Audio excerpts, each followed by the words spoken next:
ఇచ్చిన మాట నెరవేర్చిన వ్యక్తి సీఎం నారా చంద్రబాబు నాయుడు అని టీడీపీ నాయకులు మధుసూదన్ రాయల్ అన్నారు. నవ్యాంధ్ర నవనిర్మాణదాత మాన్యశ్రీ నారా చంద్రబాబు నాయుడు గారు శ్రీకాకుళం జిల్లా హెచ్చెర్ల నియోజకవర్గంలో గతంలో మత్స్యకారులకు ఇచ్చిన హామీని నిలబెట్టుకోవడం జరిగింది. ఆయన ఎక్కడో వంటి బటన్ నొక్కకుండా ఆయన నేరుగా వారి ప్రాంతాలకు వెళ్లి వారితో ముఖాముఖి మాట్లాడి అక్కడ చేపల వేటకు వెళ్లే ప్రాంతానికి వెళ్లి ఆయన సందర్శించి వారి యొక్క సాధక బాధలు తెలుసుకొని ఉదయం వెళ్తే గాని రాత్రి ఏ సమయానికి వస్తారో తెలియని పరిస్థితి అన్నమాట వాళ్ళది. ప్రతిరోజు వేటలు చేపలను వేటాడడం తప్పితే వాళ్ళకు కుటుంబాలను వేరే అయితే ఉండదు. కావున ప్రతి సంవత్సరంలో 2 నెలల కాలంలో వేట నిషేధం జరుగుతుంది.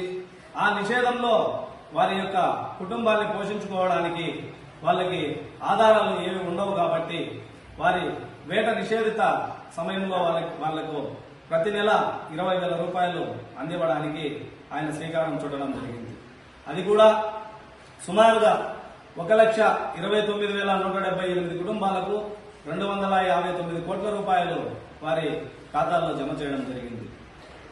గతంలో ఎవరూ చేయనంత విధంగా 2014, 2015 సంవత్సరంలో కూడా ఆయన మత్స్యకారులపై అమిత ప్రేమ చూపించి అప్పుడు కూడా ఆయన మత్స్యకారులకు సహాయ సహకారాలు అందివ్వడం జరిగింది. గత ప్రభుత్వంలో చూస్తే ఫిష్ ఆంధ్ర అనేది ఒకటి స్థాపించి 300 కోట్ల రూపాయలు దానికి దుర్వినియోగం చేసి ఏ ఒక్క కుటుంబానికి కూడా లబ్ధి జరగకుండా చేయడం జరిగింది. అదేవిధంగా గత ప్రభుత్వం చేసిన అప్పులు 10 లక్షల కోట్లు లోటు బడ్జెట్ లో ఉంటే కూడా ఈ రోజు ఆయన సంక్షేమం వైపు మొగ్గు చూపుతున్నాడు అంటే ఆయన నేనేదో రాష్ట్రానికి చేయాలనే ఉద్దేశంతోనే ఇవన్నీ కూడా చూస్తున్నాడు. ఆయనకి అభివృద్ధి సంక్షేమం రెండు కళ్ళు అన్నమాట. అభివృద్ధి పయనంలో పరుగులు తీయిస్తూ సంక్షేమాన్ని కూడా ప్రజలకి ఇవ్వాలనే ఉద్దేశంతో ఆయన ప్రతి ఒక్క కార్యక్రమానికి శ్రీకారం చుట్టడం జరిగింది. రాష్ట్రం ఏర్పడి 10 నెలల కాలం అయింది. 10 నెలల కాలంలోనే ఆయన హామీలన్నీ కూడా ఒక్కొక్కటిగా నెరవేర్చుకుంటూ రావడం జరుగుతుంది.